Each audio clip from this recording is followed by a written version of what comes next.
अफसोस कि वो तुम्हारे खूनों से घूमती जाएगी। आजादी का संग्राम कहीं पैसों पर खेला जाता है, ये कफनों का सौदा नहीं यहाँ सर झेला जाता है।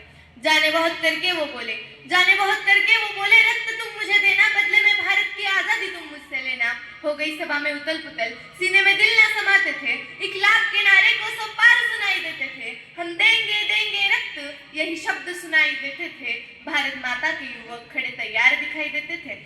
फिर से वो बोले, वह आगे आए जिसके तन में भारतीय खून बहता है, वह आगे आए जो खुद को हिंदुस्तानी कहलाता है। मैं कफन बढ़ाता हूँ, वह आगे आए जो उसे हंसकर लेता है।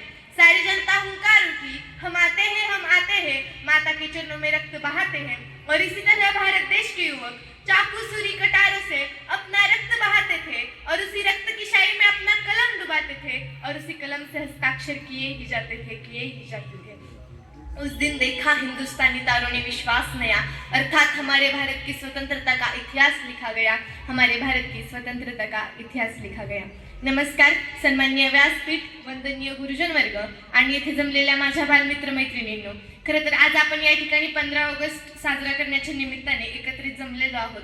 15 ऑगस्ट 1947 रोजी आपला भारत स्वतंत्र झाला, परंतु ते स्वातंत्र्य काही ठराविक समाजाला होतं, काही ठराविक घटकांना होतं, परंतु खऱ्या अर्थानं ज्यांनी सगळ्या समाजाला स्वातंत्र्य ज्याच्यामुळे प्राप्त झालं असं ते संविधान, आणि ते संविधान लिहिण्याचं कार्य ज्यांनी केलं असं ते विश्वरत्न, भारतरत्न, महानायक, महामानव, महान बोधिसत्व डॉक्टर बाबासाहेब आंबेडकर। खरं तर आज आपण जो मोकळेपणाने श्वास घेतो त्याकरिता कितीतरी क्रांतिकारकांना आपला श्वास सोडला।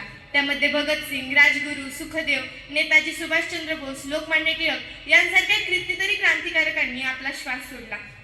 खरं तर ज्या देशाचं वर्णन आम्ही राकट देशा, कणखर देशा, दगडांच्या देशा, नाजूक देशा, कोमल देशा, फुलांच्या देशा, मंगल देशा, पवित्र देशा, प्रणाम घ्यावा माझा, जय जय महाराष्ट्र देशा असं करतो, कुठेतरी मनामध्ये प्रश्न निर्माण होतो की हा तोच भारत देश आहे का जिथे राजमाता जिजाऊ जन्माला आल्या?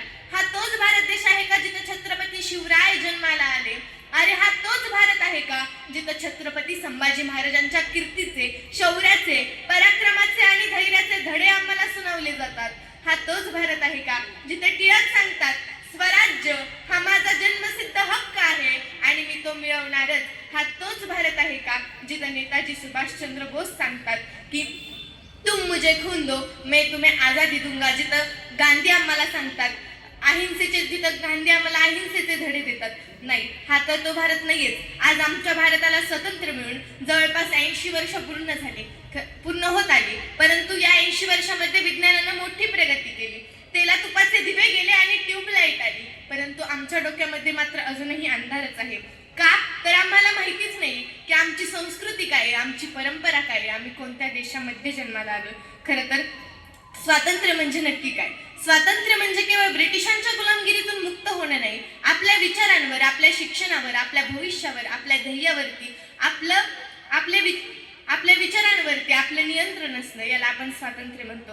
खरं तर आपण ठरवलं पाहिजे की आपल्याला कोणता भारत पाहायचा आहे? रोडवरती कचरा टाकणारा, कोणतीही चूक झाली की एवढं तेवढं चालायचंच म्हणणारा, का आपल्या स्वतःसाठी नाही तर या भारत देशासाठी काहीतरी करून दाखवायचा? खरं तर आज आपण स्वातंत्र्याचा आनंद घेतोय, पण लक्षात ठेवा याकरिता कितीतरी क्रांतिकारकांना बलिदान दिलं आहे, याची जाणीव आपण ठेवली पाहिजे। आणि लक्षात ठेवा, भारत हा केवळ भूगोल नाहीये, तो केवळ भाव नाहीये, तर तो आत्मा आहे, तुमचा, माझा आणि इथे बसलेल्या प्रत्येकाचा। आणि शेवटी एवढंच म्हणावंसं वाटतं, उत्सव 3 रंगांचा, आभाळी आज सजला, नतमस्तक मी त्या सर्वांना ज्यांनी भारत देश घडवला, धन्यवाद। जय हिंद, जय महाराष्ट्र, जय कर्मवीर।